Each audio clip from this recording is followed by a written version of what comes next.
वह मेरी बहन के ऊपर सवार था, जबकि मेरी बहन की हालत गैर थी और चीखकर मेरे कजिन को और करने का बोल रही थी। इसके कहने पर मेरे कजन ने एक ही झटके से रॉकेट इसके अंदर किया। जब मेरी बहन की चीख, मेरा नाम इमरान है, मेरी उम्र 18 साल है, मैं काफ़ी खूबसूरत हूँ और मेरे नैन नक्श बहुत ही पुरकज़िज़ थे। छोटी सी उम्र अपने कद की वजह से काफ़ी जवान लगता था। हम सभी अपनी फैमिली में खूबसूरत थे।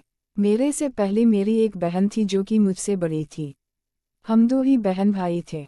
मेरी बहन काफ़ी खूबसूरत थी और बहुत जवान थी। हम सब गाँव में रहते थे और हमारी अपनी ज़मीन थी जिसकी वजह से ज़मीन पर काम करते थे। मेरी बहन को पढ़ाई करने का बहुत शौक था और हमारे गाँव में कोई स्कूल नहीं था। इस वजह से हम लोग बस ज़मीन पर काम करते थे और मेरी बहन अपनी पढ़ाई ना कर सकी। हमारे खानदान में यही रिवाज था कि लड़कियों की शादी कर दी जाती। इस वजह से मेरी अम्मा अब्बा मेरी बहन का रिश्ता तलाश करना शुरू हो चुके थे। पर मेरी बहन मेरे चाचा के बेटे को पसंद करती। वह दोनों हम उम्र थे। वह एक दूसरे से मिलते रहते। मुझे यह बात मालूम थी, लेकिन मुझे यही लगता कि इनकी शादी आपस में हो जाएगी क्योंकि मेरा कज़िन भी इसे प्यार करता था। हम लोग जब भी ज़मीन पर काम करने जाते तो मेरी बहन ही खाना लेकर आती और मेरा कज़न मुझे किसी काम से वापस भेज देता। इस वक्त मुझे कुछ समझ नहीं आता। मैं वापस आ जाता, लेकिन अब आहिस्ता आहिस्ता मैं जान गया कि वो दोनों पीछे क्या करते हैं। पर अचानक ही मेरी बहन के एक अच्छी जगह रिश्ता आ गया। वो लोग शहर में रहते थे और बहुत अच्छा बिजनेस करते थे। मेरे अब्बा ने यह सब देखा तो फौरन रिश्ता पक्का कर दिया। पर जब मेरी बहन को मालूम हुआ तो रोने लगी। मुझे उसके रोने की वजह मालूम थी, पर मैं कुछ भी नहीं कर सका। मुझे एक यही उम्मीद थी कि शायद मेरी कज़िन बोल दे कि वो मेरी बहन से शादी करना चाहता है। पर वो खामोश रहा और मुझे मालूम हो गया कि मेरी बहन का बस इस्तेमाल कर रहा था। अगर वह सच मेरी बहन को चाहता तो बोल देता कि वो पसंद करता है। लेकिन मेरी बहन को इसकी चालाकी समझ नहीं आती थी। इस वजह से वो रोज इसकी याद में आंसू बहाती। सब लोग यही समझते हैं कि लड़की शादी के वक्त कमजोर पड़ जाती है और अपने अम्मा अब्बा को याद करके रोती है। लेकिन मैं जानता था कि मेरी बहन के रोने की असल वजह क्या थी।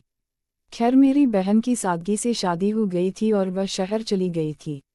शादी के अगले दिन वह रस्म की वजह से हमारे पास आई तो काफ़ी उदास सी थी। मुझे इसकी उदासी से पता चल गया कि जरूर वह अपने शौहर के साथ खुश नहीं है। लेकिन अब कुछ नहीं हो सकता। इसे समझौता करना था और इस बात को तस्लीम कर लेना था कि इसकी शादी हो चुकी है।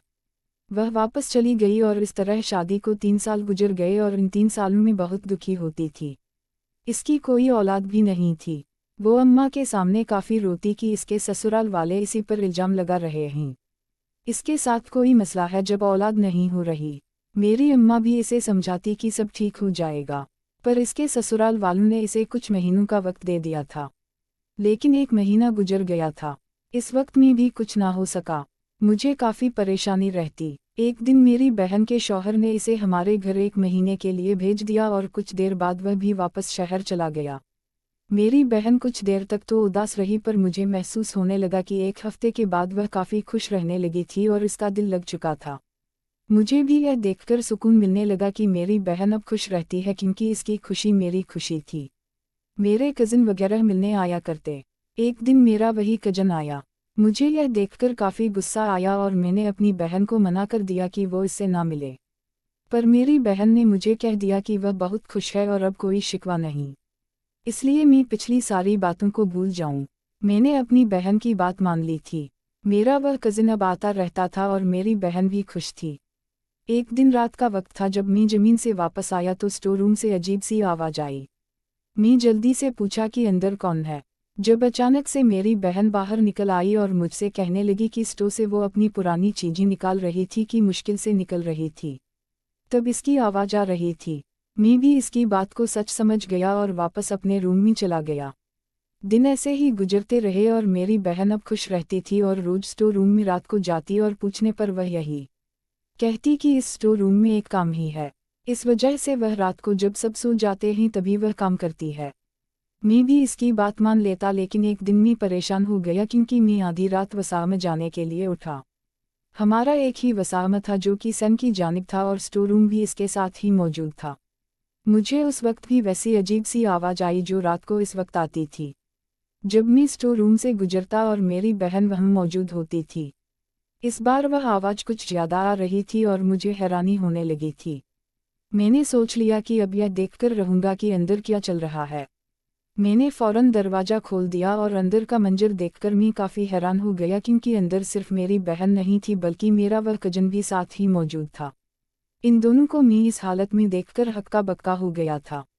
मेरी बहन भी खुद को छुपाने लगी थी और मेरा कजन भी अपनी हालत सही करने लगा था। मुझे काफ़ी गुस्सा आ रहा था। मैंने अपनी कजिन को वहाँ से उठाया और इसे एक थप्पड़ भी लगा दिया था और इसे काफ़ी बुरा भला कहने लगा था। इसकी हिम्मत कैसी हुई मेरी बहन के साथ यह सब करने की। वह भी डर गया और कहने लगा वो यह सब मेरी बहन के कहने पर कर रहा था और मेरी बहन ने इसे यह सब करने का कहा था। मैं इसकी बात पर हैरान हो गया और कजिन को वहाँ से भगा दिया। वहाँ से चला गया। मेरी बहन अब रोने लगी थी। मैं जान गया कि इसके दिल में अभी भी मेरे कजिन के लिए वह जज्बात हैं। मैं इससे काफ़ी नाराज हो गया था और यह भी सोच लिया था कि मैं सबको बता दूंगा, क्योंकि मेरी बहन ने हर हद पार कर दी थी। मेरी बहन भी इस बात से काफ़ी डर गई थी। मैंने ज़िंदगी में पहली बार इसे इस हालत में देखा था। वह एक रात मेरे पास आई और मुझसे कहने लगी कि मैं इसे माफ़ कर दूं और यह बात किसी से भी ना करूं। तो मैंने इसे कहा कि आखिर इतनी क्या मजबूरी थी। जब वह यह सब करने लगी, इस पर वह रोने लगी और कहने लगी कि वह काफ़ी मजबूर थी, क्योंकि इसे पता चला कि इसका शोर मर्द नहीं है, ना ही इसमें इतनी ताकत है कि वह लात पैदा कर सके। यह बात सुनकर मुझे हैरत का झटका लगा था। मेरी बहन रोकर मुझे बताने लगी थी कि एक यही वजह थी जिसकी वजह से वह इसके साथ सब कुछ कर रही थी। मुझे काफ़ी शौक लगा था। मैंने इसे कहा कि इसे क्या हो गया, जब वह बताने लगी कि सब यही समझते हैं इसमें खराबी है, जबकि इसका शोर बिल्कुल ठीक है और सारे इसे यही कहते हैं कि मैं नहीं बन सकती।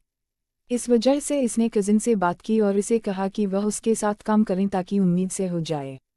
मुझे धाक लगा। मैं समझ गया मेरी बहन मजबूर है। मुझे एक आइडिया आया। मैंने सोच लिया कि अपनी बहन की मदद करूंगा। मैंने इससे कहा इसे कजिन की मदद लेने की कोई ज़रूरत नहीं थी। वो मुझसे बात करती तो मैं इसकी मदद करने के लिए तैयार हो जाता।